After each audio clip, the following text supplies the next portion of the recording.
El agua sucia goteaba sobre el concreto helado. Eran las 5:12 de la mañana. El sótano del resort Cumbre Nevada era un laberinto de sombras, tuberías expuestas y un frío que calaba hasta los huesos. Mateo Valderrama acababa de salir del ascensor de servicio. Venía de cerrar una adquisición corporativa despiadada por teléfono, una transacción de millones que no le provocó ninguna emoción real. Aún llevaba el teléfono en la mano, con la pantalla brillando débilmente en la penumbra del pasillo subterráneo. El aire aquí abajo olía a cloro industrial, a humedad estancada y al sudor invisible de quienes mantenían vivo el lujo de las plantas superiores. A 10 pasos de distancia, una mujer fregaba el piso. Llevaba un uniforme azul oscuro, 2 tallas más grande de lo normal, manchado de detergente y agua gris en los bordes. La mujer estaba embarazada. Mateo se detuvo, molesto por tener que esquivar el cubo de plástico amarillo que bloqueaba su camino hacia la salida privada. Iba a pasar de largo, como siempre hacía con los empleados de limpieza. Fantasmas necesarios en su mundo de cristal perfecto. Pero algo en la forma en que ella se inclinaba le heló la sangre. El ángulo de sus hombros cansados, la curva de su cuello bajo la luz fluorescente que parpadeaba sobre ellos con un zumbido eléctrico. La mujer levantó la vista, secándose el sudor de la frente con el dorso de una mano enrojecida por los químicos. El cubo amarillo cayó de lado, derramando el agua sucia sobre las botas de diseñador de Mateo. No era una empleada cualquiera. Era Elena. Era su esposa. Mateo no podía respirar. El aire del sótano de repente se volvió espeso, pesado, como si las paredes de concreto se estuvieran cerrando sobre él para aplastarlo. Sus ojos recorrieron el rostro de la mujer, buscando desesperadamente un error. Una coincidencia imposible. Una alucinación provocada por la falta de sueño. Pero eran los mismos ojos oscuros que había amado desde que eran jóvenes y no tenían nada. Era el mismo cabello negro, ahora recogido en un moño desordenado y húmedo por el esfuerzo físico extremo. Era su esposa, con 7 meses de embarazo, sosteniendo un trapeador industrial en el nivel más bajo de su propio resort de lujo. El silencio entre ellos se estiró, roto solo por el rugido ensordecedor de las secadoras industriales en la habitación contigua. Elena no gritó. No Loru. Ni siquiera pareció sorprendida de verlo allí, de pie con su traje italiano hecho a medida, paralizado por el terror absoluto. Ella simplemente lo miró con una expresión vacía, una mirada que contenía años de distancia y un agotamiento que iba mucho más allá de lo físico. Mateo dio un paso atrás, tropezando torpemente con su propio pie. Su mente de multimillonario, entrenada para procesar datos complejos y tomar decisiones en fracciones de segundo, se apagó por completo. No podía articular una sola palabra. El contraste era demasiado violento, demasiado grotesco para que su cerebro lo asimilara en ese instante.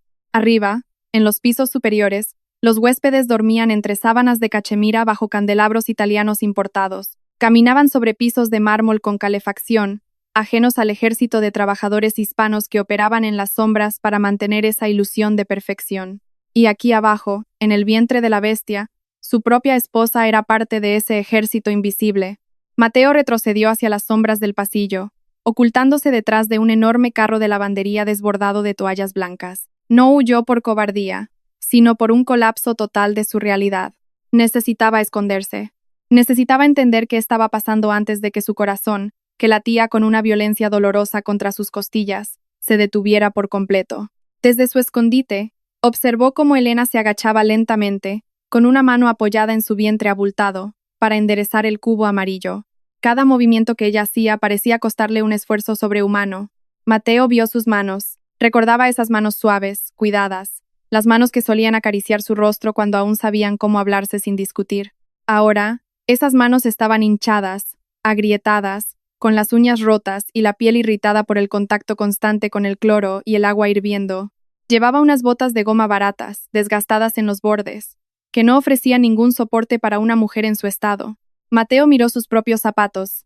Zapatos que costaban más de lo que un trabajador de limpieza ganaba en 6 meses de labor ininterrumpida. Una ola de náuseas subió por su garganta, quemando como ácido. ¿Cómo era esto posible? Él era un hombre que había conquistado el sueño americano a base de pura ambición y una ética de trabajo implacable. Había construido un imperio desde cero, asimilándose a la cultura corporativa estadounidense hasta el punto de borrar casi por completo sus propias raíces. Para Mateo, la seguridad financiera era el lenguaje definitivo del amor. Creía que al llenar su cuenta bancaria, estaba llenando los vacíos de su matrimonio. Creía que al comprar el penthouse más grande con vista al lago Tahoe, estaba construyendo un hogar inexpugnable para su futura familia. Pero mientras observaba a Elena exprimir el trapeador con una mueca de dolor, se dio cuenta de que había construido una fortaleza que la había dejado a ella afuera. Los recuerdos de los últimos 6 meses comenzaron a bombardear su mente, fragmentos de una vida doméstica que él había ignorado por completo. Recordó el inmenso penthouse, un espacio de techos altos y paredes de cristal que siempre se sentía frío, como un hermoso y solitario mausoleo. Recordó las cenas intactas sobre la isla de granito de la cocina, platos gourmet que Elena preparaba y que él nunca llegaba a comer porque siempre había una llamada más, un correo más, una crisis corporativa más que resolver. Recordó cómo la calidez de Elena había ido desapareciendo silenciosamente, reemplazada por una cortesía distante y vacía. Él había interpretado ese silencio como paz. Había pensado que ella simplemente estaba lidiando con los cambios de humor del embarazo y necesitaba espacio. Nunca se le ocurrió preguntar. Nunca se detuvo a mirar realmente sus ojos cuando le decía que estaba cansada y que se iba a dormir temprano. Ahora entendía por qué estaba tan cansada. Mientras él pasaba las noches en su estudio, bebiendo whisky de Malta y revisando proyecciones financieras, su esposa embarazada se escabullía en la madrugada para fregar los pisos de su propio hotel. El dolor en el pecho de Mateo se transformó en una necesidad desesperada de respuestas. Tenía que saber desde cuándo estaba pasando esto. Tenía que saber por qué. Salió de su escondite detrás del carro de lavandería, asegurándose de que Elena estuviera de espaldas, y caminó rápidamente hacia el ala administrativa del sótano. Sus pasos resonaban en el concreto, pero ya no caminaba con la arrogancia del dueño del lugar. Caminaba con la urgencia de un hombre que acaba de descubrir que su vida entera es una mentira absoluta. Llegó a la oficina de recursos humanos del turno nocturno. Era una habitación pequeña, iluminada por luces fluorescentes parpadeantes, con paredes de bloques de cemento pintadas de un verde pálido y deprimente. Detrás del escritorio de metal estaba Isabella. Isabella era la gerente de recursos humanos de la noche, una mujer de mirada afilada y postura defensiva que conocía todos los secretos del sótano. Era observadora, astuta y ferozmente protectora de la clase trabajadora que operaba bajo su supervisión. Mateo abrió la puerta de golpe, sin molestarse en llamar. Isabella levantó la vista de su computadora. Sus ojos se abrieron por una fracción de segundo al reconocer al dueño del resort, pero rápidamente recuperó su expresión neutral. No se puso de pie. Ese pequeño acto de desafío no pasó desapercibido para Mateo, pero no tenía tiempo para exigir el respeto que su cargo usualmente demandaba. «Quiero el expediente de la mujer que está limpiando el pasillo norte», exigió Mateo, su voz ronca, casi irreconocible para sí mismo. Isabella cruzó las manos sobre el escritorio, mirándolo con una calma que lo enfureció profundamente. «Señor Valderrama, no sé a quién se refiere», respondió ella. Su tono perfectamente profesional pero cargado de una resistencia invisible. «Tenemos a 20 mujeres en el turno de limpieza esta noche». «No juegues conmigo, Isabella», gruñó Mateo, acercándose al escritorio y apoyando ambas manos sobre la superficie de metal frío. «La mujer embarazada, la que lleva el uniforme azul oscuro. Quiero su maldito expediente ahora mismo». Isabella sostuvo su mirada durante unos largos y tensos segundos. En esos segundos, Mateo vio algo en los ojos de la gerente que lo desarmó por completo. Vio lástima, vio desprecio, vio la profunda solidaridad de las mujeres marginadas que entienden el orgullo y la desesperación de una manera que un multimillonario jamás podría comprender. Isabella suspiró lentamente, giró hacia su monitor y tecleó algunas palabras con deliberada lentitud. La impresora de la esquina cobró vida, escupiendo 2 hojas de papel con un sonido mecánico que pareció taladrar el cráneo de Mateo. Isabella tomó las hojas y las deslizó sobre el escritorio hacia él. Mateo agarró los papeles con manos temblorosas. Sus ojos escanearon la primera página, buscando el nombre de su esposa. Pero el nombre impreso en la parte superior del formulario de empleo no era Elena Valderrama. El nombre decía Lina Morales. Lina, un fragmento de su nombre real. Morales, el apellido de soltera de su madre. Mateo sintió que el suelo desaparecía bajo sus pies, dejándolo en una caída libre emocional. Su esposa no solo estaba trabajando en secreto, sino que había falsificado su identidad para hacerlo. Había creado una vida paralela, una existencia fantasma dentro del imperio de su propio esposo. Continuó leyendo el documento, buscando cualquier pedazo de verdad a la que aferrarse en medio de esa pesadilla. Llegó a la sección de contacto de emergencia. Esperaba ver su propio nombre allí. Esperaba que, a pesar de todo, ella lo hubiera puesto a él como la persona a la que llamar si algo salía mal durante la noche. Pero el espacio en blanco estaba lleno con una letra cursiva y cuidadosa que él conocía perfectamente. Contacto de emergencia, leyó Mateo en un susurro apenas audible. Valeria Rojas, relación amiga. Mateo levantó la vista del papel, sus ojos ardiendo con una mezcla de furia y una tristeza devastadora. ¿Quién demonios es Valeria Rojas?, preguntó, su voz quebrándose en la última sílaba. Isabella lo miró, y esta vez no ocultó el desprecio en su voz. Valeria es la supervisora de lavandería del turno de noche, respondió Isabella, cada palabra pronunciada con una claridad cortante. Tiene 58 años. Es la mujer que comparte su comida con Lina en los descansos de 15 minutos. Es la mujer que le trae té de manzanilla cuando el dolor de espalda no la deja estar de pie. Es la persona a la que Lina confía su vida y la de su bebé si algo le llega a pasar en este sótano helado. Las palabras de Isabella fueron como golpes físicos contra el pecho de Mateo. El aire abandonó sus pulmones de golpe. Su esposa, la mujer que dormía en su cama, la madre de su futuro hijo, había elegido a una trabajadora de lavandería de 58 años como su verdadera red de seguridad. Él, con todos sus millones, con todos sus contactos corporativos, con todo su poder, había sido completamente borrado de la vida de Elena. No era nadie para ella. Solo era el hombre que pagaba las cuentas de un penthouse vacío y sin alma. Mateo dejó caer los papeles sobre el escritorio, sintiendo una derrota absoluta. Necesito ver la nómina, dijo. Su voz vacía de toda autoridad, sonando como la de un hombre roto. Necesito saber a dónde va el dinero que se le paga. Isabella dudó por un momento, evaluando si debía proteger el último secreto de Elena, pero sabía que Mateo tenía el poder de destruir el sistema entero si se lo proponía, y la verdad ya estaba saliendo a la luz. Con un movimiento resignado de cabeza, Isabella tecleó un nuevo comando en su computadora. La pantalla giró hacia Mateo con un chirrido plástico. Allí estaba el historial de pagos de Lina Morales. El salario mínimo, multiplicado por horas extenuantes en la madrugada, menos los impuestos correspondientes. Pero lo que llamó la atención de Mateo no fue la cantidad miserable que ganaba, fue el destino de los fondos. El 100% de su salario neto estaba siendo embargado y transferido directamente a una cuenta corporativa externa. Mateo entrecerró los ojos, leyendo el nombre de la entidad receptora. Servicios de Recuperación Médica de Nevada. ¿Qué es esto?, preguntó Mateo, señalando la pantalla con un dedo tembloroso. Isabella se cruzó de brazos, apoyándose contra el respaldo de su silla. Es una deuda médica, señor Valderrama. Una deuda que está siendo cobrada con la brutalidad típica del sistema de salud de este país. Mateo sintió un zumbido agudo en los oídos. ¿Deuda médica?, repitió, como si las palabras pertenecieran a un idioma extranjero que no lograba traducir. ¿De quién? Elena tiene el mejor seguro médico del país. Yo pago primas exorbitantes para asegurarme de que tenga acceso a los mejores especialistas del mundo. Isabella soltó una risa amarga, corta y sin ningún rastro de humor. No es para ella, dijo Isabella, bajando la voz hasta convertirla en un susurro acusador. Es para su padre, Roberto. El nombre golpeó a Mateo con la fuerza de un tren de carga. Roberto, el padre de Elena.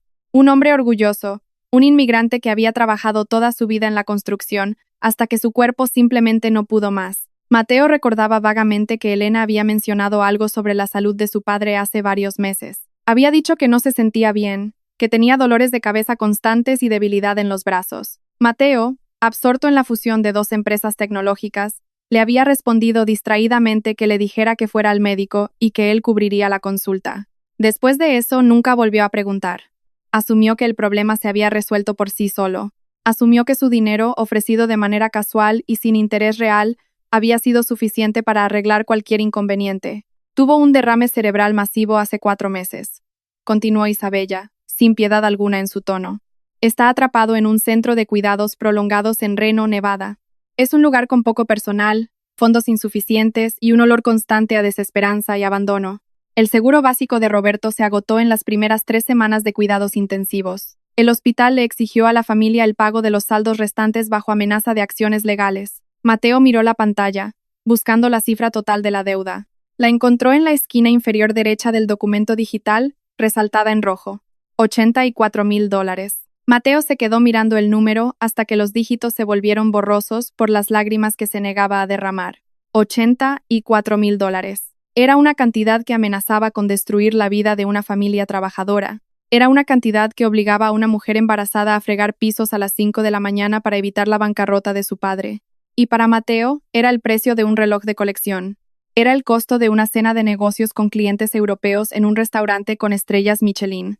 Era una cifra tan insignificante en su mundo que podría haberla pagado desde su teléfono celular mientras esperaba en un semáforo en rojo. ¿Por qué no me lo pidió?, susurró Mateo. la pregunta escapando de sus labios antes de que pudiera detenerla. ¿Por qué no me dijo nada? Isabella se inclinó hacia adelante, apoyando los codos sobre el escritorio, acercando su rostro al de Mateo. Porque usted no escucha, señor Valderrama. Porque cada vez que ella intentaba hablar de su familia, usted miraba su reloj o su teléfono. Porque para usted, el dinero es una herramienta de control, no un acto de amor o de apoyo incondicional. Isabella hizo una pausa, dejando que las palabras penetraran profundamente en la mente del multimillonario. Ella prefirió la humillación física de limpiar inodoros antes que la humillación emocional de rogarle a su propio esposo por la vida de su padre. Prefirió romperse la espalda en este sótano antes que deberle algo a un hombre que solo sabe amar a través de transacciones bancarias. Mateo retrocedió, tropezando con una silla de plástico, que raspó ruidosamente contra el piso de cemento. No podía soportar estar en esa oficina un segundo más. No podía soportar la mirada de Isabella, que lo desnudaba y lo juzgaba con una precisión absoluta y aterradora. Salió al pasillo, caminando a ciegas, guiado únicamente por la necesidad de escapar de la verdad. Pero la verdad estaba en todas partes. Estaba en las paredes de concreto, en el olor a cloro, en el zumbido constante de las máquinas industriales. Caminó por los pasillos subterráneos hasta llegar a la sala de seguridad del resort. La puerta estaba cerrada, pero su tarjeta de acceso maestro la abrió con un pitido electrónico agudo. Dentro, la habitación estaba a oscuras, iluminada solo por el resplandor azulado de docenas de monitores de circuito cerrado. Había 2 guardias de seguridad sentados frente a las pantallas, bebiendo café barato en vasos de espuma. «Salgan», ordenó Mateo, su voz sonando hueca y completamente muerta. Los guardias se miraron sorprendidos, pero al reconocer al dueño del resort, se levantaron de inmediato y abandonaron la habitación sin hacer preguntas. La puerta se cerró detrás de ellos con un clic metálico definitivo. Mateo se quedó solo en la oscuridad. Se sentó en la silla giratoria frente a la consola principal. Sus manos se movieron sobre el teclado con una familiaridad mecánica y desesperada. Abrió los archivos de video del sistema de seguridad. No quería ver el presente, quería ver el pasado. Quería encontrar el momento exacto en que se había vuelto completamente ciego a la realidad de su propio matrimonio. Buscó la fecha de su aniversario de bodas, hace exactamente un mes. Recordaba esa noche con una claridad dolorosa. Había organizado una cena espectacular en el salón principal del resort para celebrar la expansión de su empresa hacia nuevos mercados. Había invitado a 100 ejecutivos, políticos locales y socios comerciales de alto nivel. Había llamado a Elena esa tarde, diciéndole que se pusiera el vestido de seda que le había comprado en París y que bajara al salón a las 8 en punto. Ella nunca llegó. Mateo recordó haber sentido una mezcla de irritación y vergüenza frente a sus invitados. Había tenido que sonreír y dar excusas vacías, diciendo que su esposa no se sentía bien por el embarazo y necesitaba descansar. Había pasado toda la noche bebiendo champán caro, rodeado de aduladores, sintiéndose profundamente resentido con la mujer que supuestamente lo esperaba en el penthouse. O eso creía él. Mateo introdujo la fecha en el sistema y seleccionó las cámaras del pasillo de servicio adyacente al salón principal. El video comenzó a reproducirse en la pantalla central con una calidad nítida. Allí estaba él. Se vio a sí mismo en la pantalla, impecablemente vestido con un esmoquín negro, sosteniendo una copa de cristal tallado. Estaba rodeado de 3 hombres de traje, riendo de alguna broma corporativa, exudando poder, control y una arrogancia infinita. La cámara mostraba el pasillo de servicio, un área de transición donde los camareros entraban y salían con bandejas de comida gourmet, y entonces la vio. En la esquina inferior izquierda de la pantalla, medio oculta por las sombras del pasillo, estaba Elena. Llevaba el mismo uniforme azul oscuro, el mismo cabello recogido de forma desordenada. Estaba vaciando un enorme basurero lleno de restos de comida fina y botellas vacías de champán. El basurero era casi tan grande como ella, y se notaba el esfuerzo extremo en su postura mientras intentaba levantar la pesada bolsa de plástico negro. En el video, el Mateo del pasado se despidió de los ejecutivos y caminó por el pasillo de servicio para ir al baño privado. Caminó directamente hacia donde estaba Elena. El Mateo del presente, sentado en la sala de seguridad, contuvo la respiración. Sus manos se aferraron a los reposabrazos de la silla con tanta fuerza que sus nudillos se pusieron blancos por la falta de sangre. «Mírala», susurró Mateo a la pantalla, las lágrimas finalmente rompiendo la barrera de sus ojos y cayendo por sus mejillas. «Por favor, mírala». Pero el Mateo del video no lo hizo. Pasó a menos de 1 metro de distancia de su propia esposa. Ni siquiera giró la cabeza 1 milímetro. Sus ojos estaban fijos en su teléfono celular, revisando correos electrónicos, completamente absorto en su mundo de números, ganancias y transacciones. Elena se había encogido contra la pared para dejarle paso, bajando la cabeza, ocultando su rostro en las sombras del pasillo. El Mateo del video pasó de largo, un fantasma arrogante ignorando por completo al fantasma que limpiaba su basura. El video continuó reproduciéndose en un silencio sepulcral. Elena se quedó mirando la espalda de su esposo mientras él desaparecía por la puerta de caoba del baño.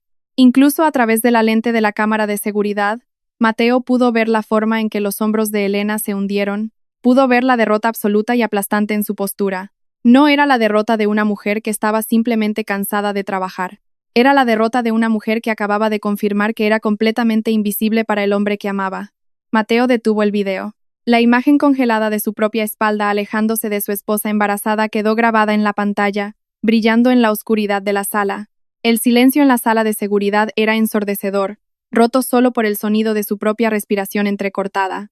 Mateo se cubrió el rostro con ambas manos y dejó escapar un sollozo ahogado, un sonido crudo y animal que rasgó su garganta. Todo lo que creía saber sobre sí mismo se había desmoronado en pedazos irreconocibles. Se consideraba un protector, un proveedor infalible, el epítome del éxito masculino. Pero la verdad innegable era que su éxito estaba construido sobre una ceguera voluntaria. Su riqueza no era un escudo para su familia. Era un muro inmenso que él había construido ladrillo por ladrillo para aislarse de cualquier conexión humana real.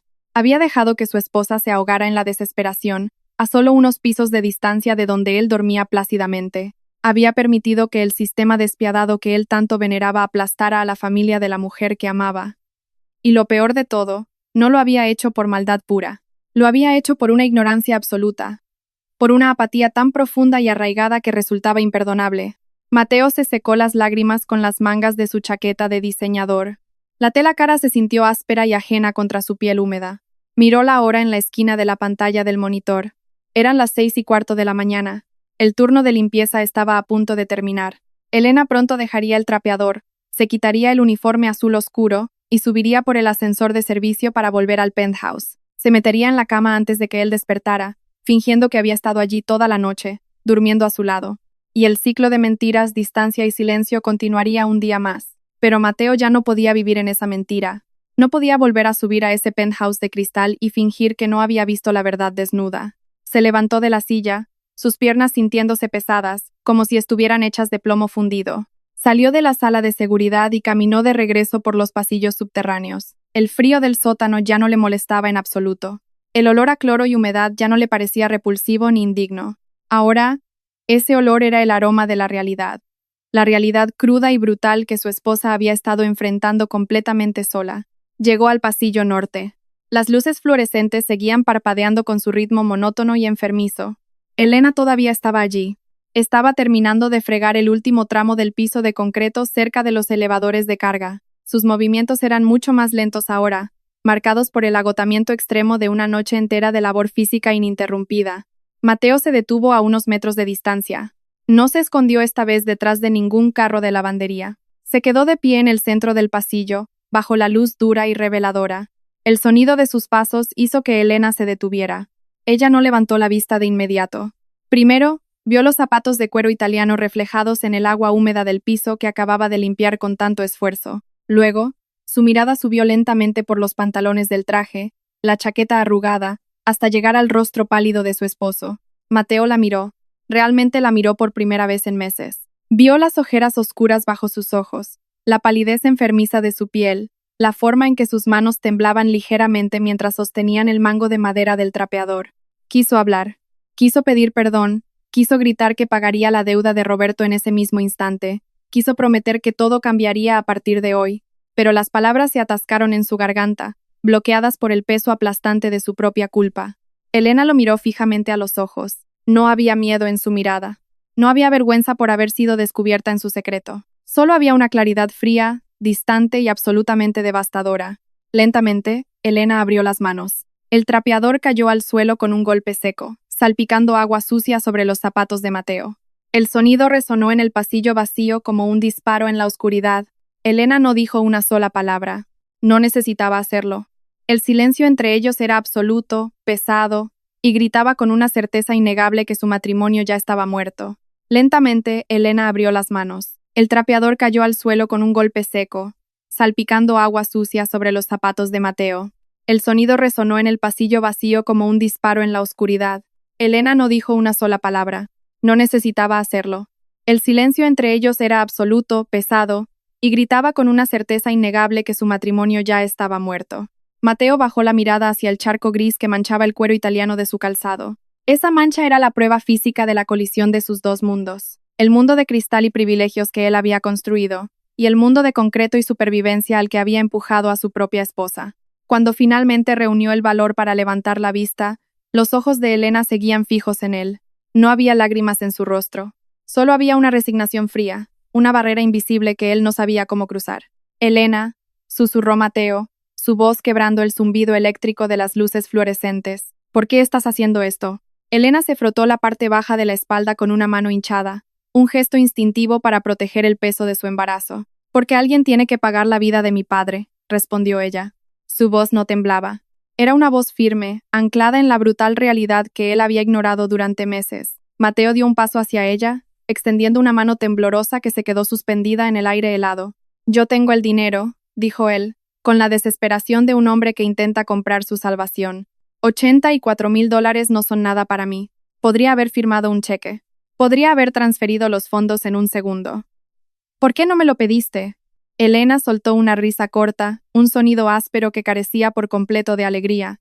Miró a su alrededor señalando las paredes de bloques de cemento y las tuberías oxidadas del techo. ¿Pedírtelo? Preguntó ella, inclinando ligeramente la cabeza.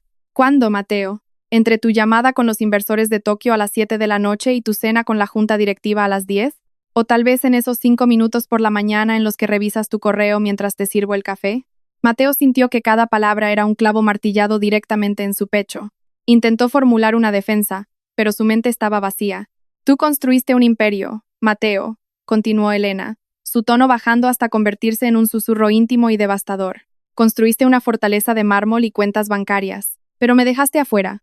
Me encerraste en un penthouse que se siente como un museo donde no se puede tocar nada, donde yo soy solo otra de tus adquisiciones. Mateo negó con la cabeza, las lágrimas finalmente desbordando y cayendo por sus mejillas. Todo lo que hice, lo hice por nosotros, suplicó él, para que nunca tuviéramos que preocuparnos por nada, para que nuestro hijo nunca conociera la pobreza que nosotros conocimos. Elena dio un paso atrás, alejándose de su mano extendida.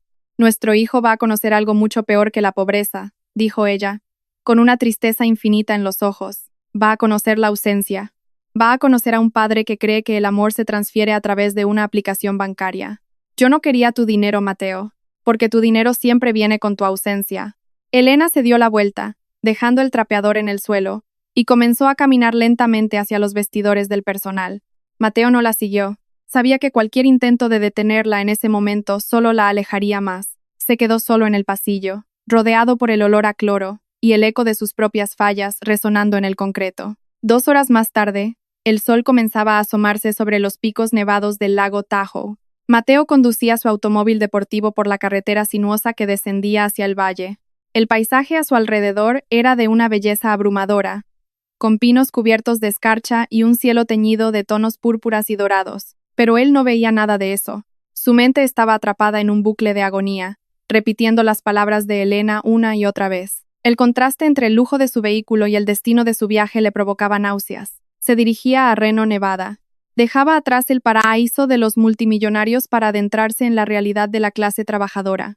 A medida que se alejaba de las montañas, el paisaje cambiaba drásticamente. Los inmensos chalets de madera y cristal fueron reemplazados por moteles de carretera con letreros de neón fundidos. Las boutiques de diseñador dieron paso a casas de empeño y clínicas de préstamos rápidos. Esta era la otra cara del sueño americano. La cara que él había decidido ignorar una vez que su propia cuenta bancaria alcanzó los 7 ceros. Mateo apretó el volante hasta que sus nudillos se pusieron blancos. Había pasado los últimos 10 años de su vida asimilándose a la cultura corporativa de este país. Había adoptado su idioma, sus trajes a medida, su despiadada filosofía de crecimiento infinito. Había creído que el éxito financiero era la armadura definitiva contra el sufrimiento, pero esa misma armadura lo había vuelto ciego, sordo y completamente inútil para las personas que realmente importaban. Llegó a Reno a media mañana.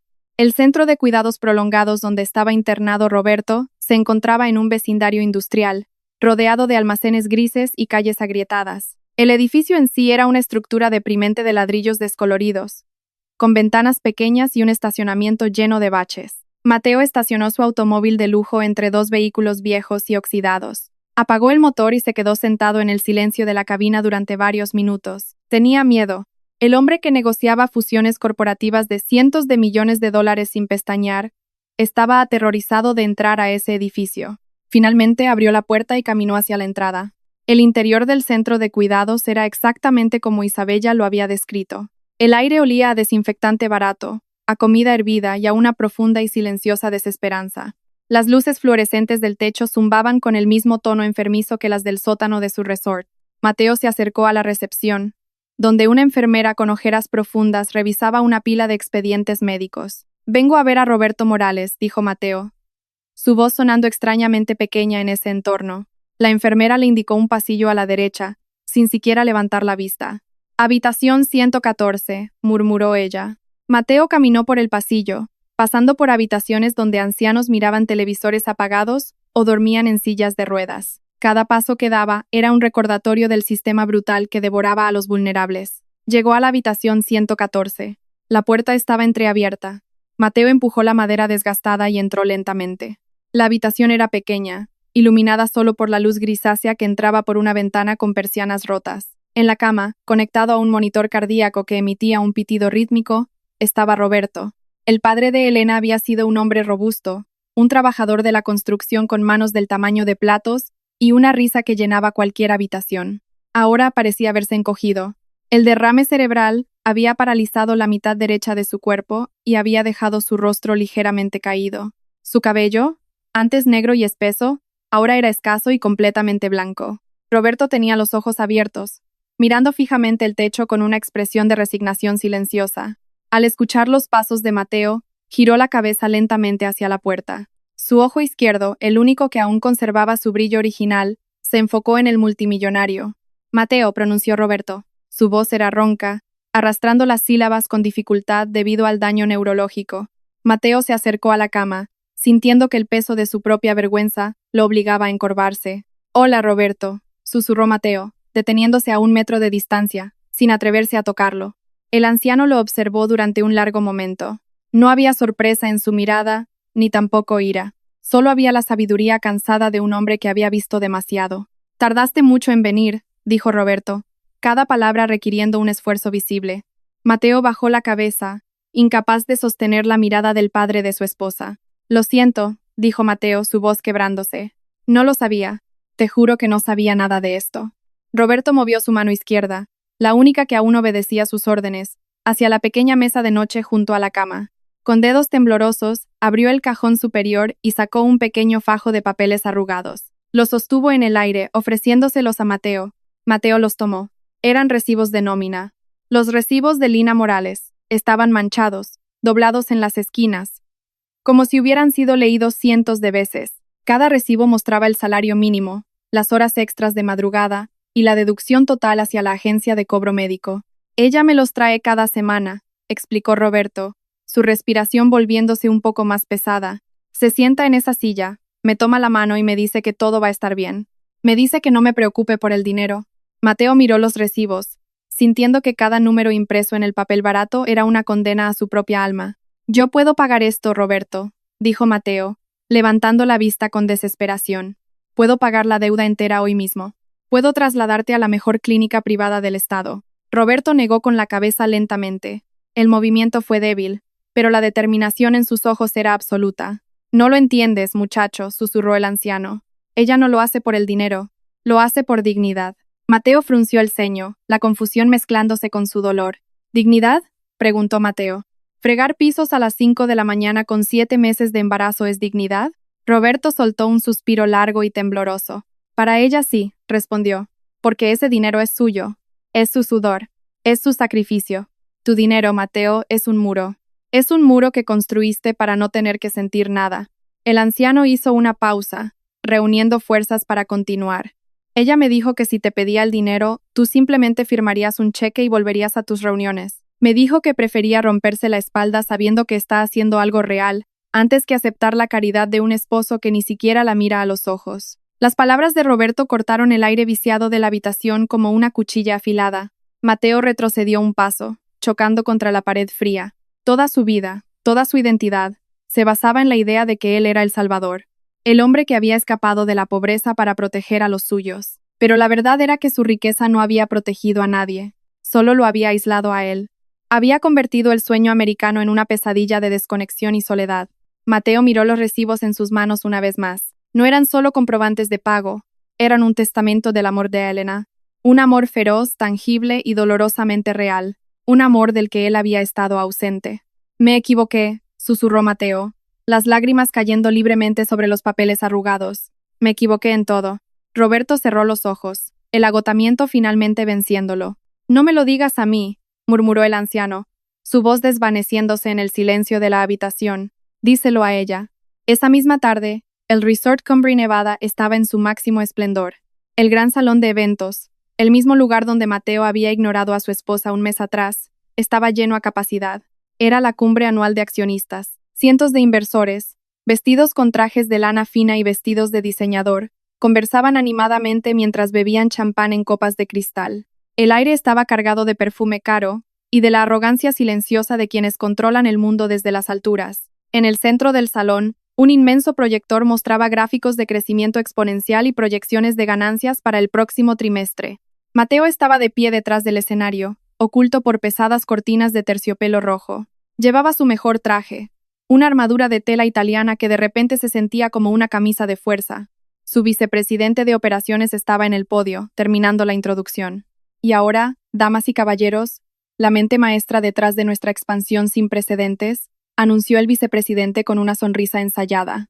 El fundador y director ejecutivo, el señor Mateo Valderrama. Los aplausos estallaron en el salón, un sonido educado y rítmico que resonó en las paredes de mármol. Mateo respiró hondo.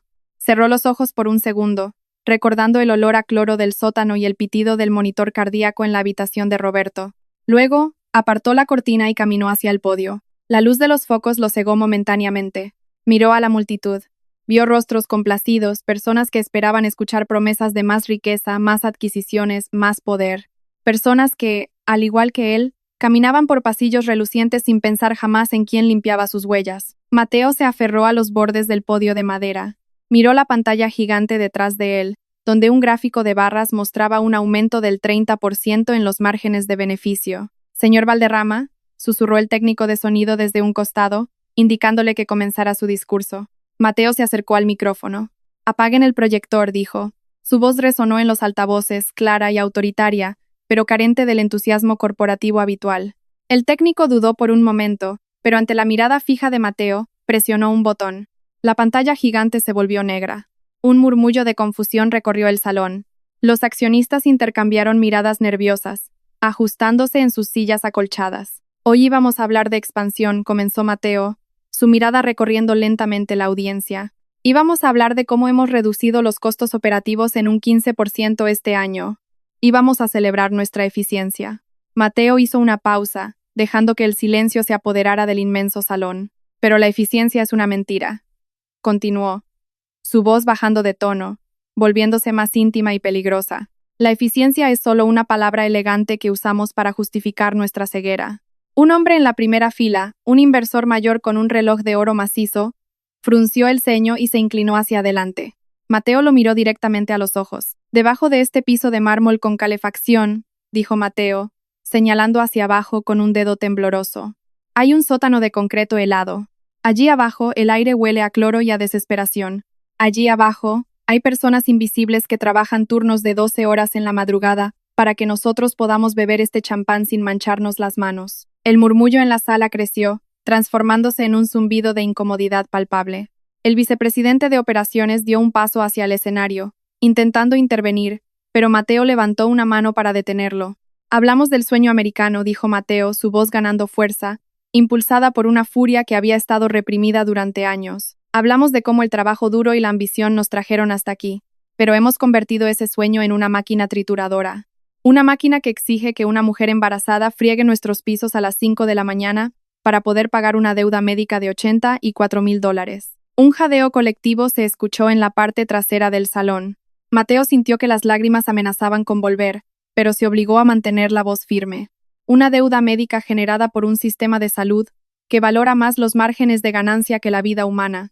Un sistema que nosotros, en esta misma sala, financiamos y defendemos porque nos conviene. Mateo soltó el podio y dio un paso hacia el borde del escenario. Esa mujer embarazada, dijo, su voz quebrándose finalmente, revelando la herida abierta en su pecho. Esa mujer que limpia nuestra basura mientras nosotros cerramos tratos millonarios. Es mi esposa. El silencio que siguió a esa declaración fue absoluto. Fue un silencio denso, asfixiante, como si todo el oxígeno hubiera sido succionado del salón de eventos. Los rostros de los accionistas palidecieron. Nadie se atrevió a moverse. Nadie se atrevió a toser. Yo construí este imperio creyendo que el dinero era la respuesta a todo, confesó Mateo, mirando sus propias manos vacías. Creí que la riqueza era un escudo. Pero solo es un muro que me aisló de mi propia humanidad, un muro que me hizo ciego al sufrimiento de la mujer que amo. Mateo miró a la audiencia por última vez. Ya no veía a socios comerciales ni a inversores, veía espejos de su propio fracaso. No voy a hablarles de proyecciones financieras hoy, concluyó Mateo, su tono volviéndose extrañamente pacífico, porque este imperio está moralmente en bancarrota, y yo renuncio a seguir siendo su arquitecto. Mateo se dio la vuelta, alejándose del micrófono. No esperó a escuchar la reacción de la junta directiva.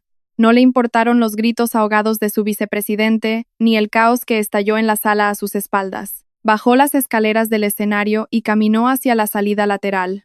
Se quitó la chaqueta del traje de diseñador y la dejó caer sobre una silla vacía. Se aflojó la corbata de seda y la tiró al suelo de mármol. Por primera vez en una década, Mateo Valderrama respiró aire puro. La madrugada siguiente llegó con una quietud helada. Eran las 5:30 de la mañana. El turno de noche estaba a punto de terminar. En la cafetería de empleados, ubicada en el nivel más profundo del sótano, las luces fluorescentes parpadeaban sobre mesas de plástico rayado. El lugar olía a café recalentado y a desinfectante de pino. Elena estaba sentada sola en una esquina. Tenía las manos envueltas alrededor de un vaso de cartón, buscando extraer el último rastro de calor del té de manzanilla que Valeria le había preparado. Su uniforme azul oscuro estaba húmedo en los bordes. Sus botas de goma baratas descansaban sobre el piso de linóleo gris. Estaba exhausta. Cada músculo de su cuerpo gritaba por descanso, pero su mente estaba extrañamente en paz. Había sobrevivido a la noche. Había sobrevivido a la verdad. La puerta de metal de la cafetería se abrió con un chirrido agudo. Elena no levantó la vista de inmediato, asumiendo que era otro trabajador del turno nocturno buscando un momento de respiro. Pero los pasos que se acercaron a su mesa no eran los de unas botas de trabajo pesadas. Eran pasos suaves, vacilantes. Elena levantó la mirada. Mateo estaba de pie frente a ella. No llevaba traje. Llevaba unos pantalones de mezclilla desgastados y un suéter de lana gruesa. Su cabello estaba desordenado y sus ojos mostraban el enrojecimiento de alguien que no había dormido en días. En sus manos sostenía una caja de cartón marrón. Mateo no dijo nada al principio. Simplemente se quedó allí, vulnerable, despojado de toda su armadura corporativa. Lentamente, se arrodilló frente a ella, ignorando la suciedad del piso de la cafetería. Elena lo observó, su corazón latiendo con una mezcla de cautela y una esperanza que no quería permitirse sentir. Mateo abrió la caja de cartón. Adentro había un par de botas de invierno. No eran botas de diseñador. No tenían logotipos brillantes ni estaban hechas de cuero exótico. Eran botas de trabajo, robustas, forradas con material térmico grueso, diseñadas específicamente para soportar el frío extremo y proporcionar soporte ortopédico. Eran exactamente el tipo de botas que ella necesitaba y que no podía permitirse comprar.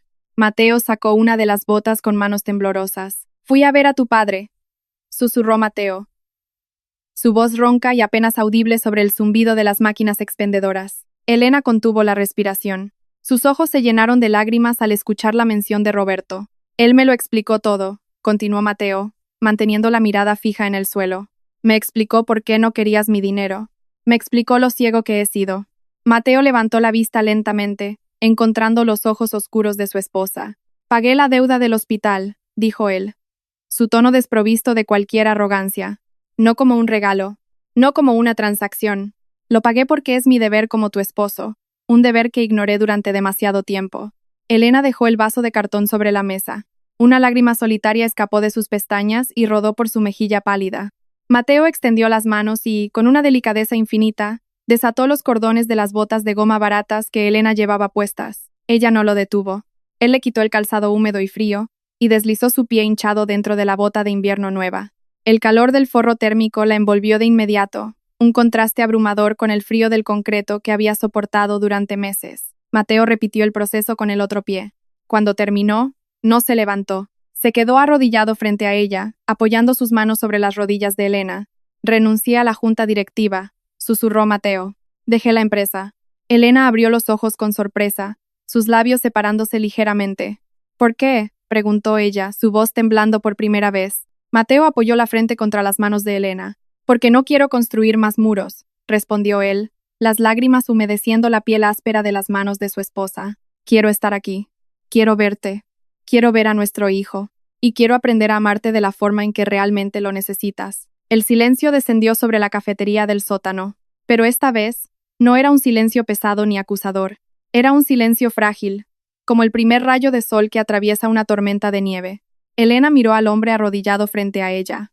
El multimillonario arrogante había desaparecido, dejando en su lugar a un hombre roto, dispuesto a reconstruirse desde los cimientos. Lentamente, Elena deslizó sus manos, liberándolas del agarre de Mateo, solo para llevarlas a su rostro. Acarició sus mejillas húmedas, sintiendo la textura de su piel, reconociendo al hombre del que se había enamorado años atrás, antes de que el dinero lo cambiara todo. Mateo cerró los ojos ante el contacto, soltando un suspiro tembloroso de puro alivio. Se sentaron juntos en la cafetería del sótano, rodeados por el zumbido de las máquinas y el olor a desinfectante. No estaban en el penthouse de cristal. No estaban rodeados de lujo ni de sirvientes. Estaban en el nivel más bajo del mundo que él había creado, pero por primera vez en su matrimonio, estaban verdaderamente en el mismo lugar. El verdadero costo del sueño americano no se mide en dólares, ni en propiedades, ni en márgenes de ganancia. Se mide en las partes de nuestra humanidad que estamos dispuestos a sacrificar para alcanzarlo. Se mide en las personas que elegimos no ver, en las manos que ignoramos mientras limpian el camino por el que caminamos. Mateo había tenido que perder su imperio para darse cuenta de que la verdadera riqueza no reside en lo que poseemos, reside en nuestra capacidad de estar presentes, en nuestra capacidad de mirar a los ojos de quienes amamos y decir, estoy aquí, te veo, y no iré a ninguna parte. Y allí, en la fría luz de la madrugada, en el sótano de un resort en las montañas de Nevada, dos personas comenzaron el largo y doloroso proceso de aprender a verse de nuevo.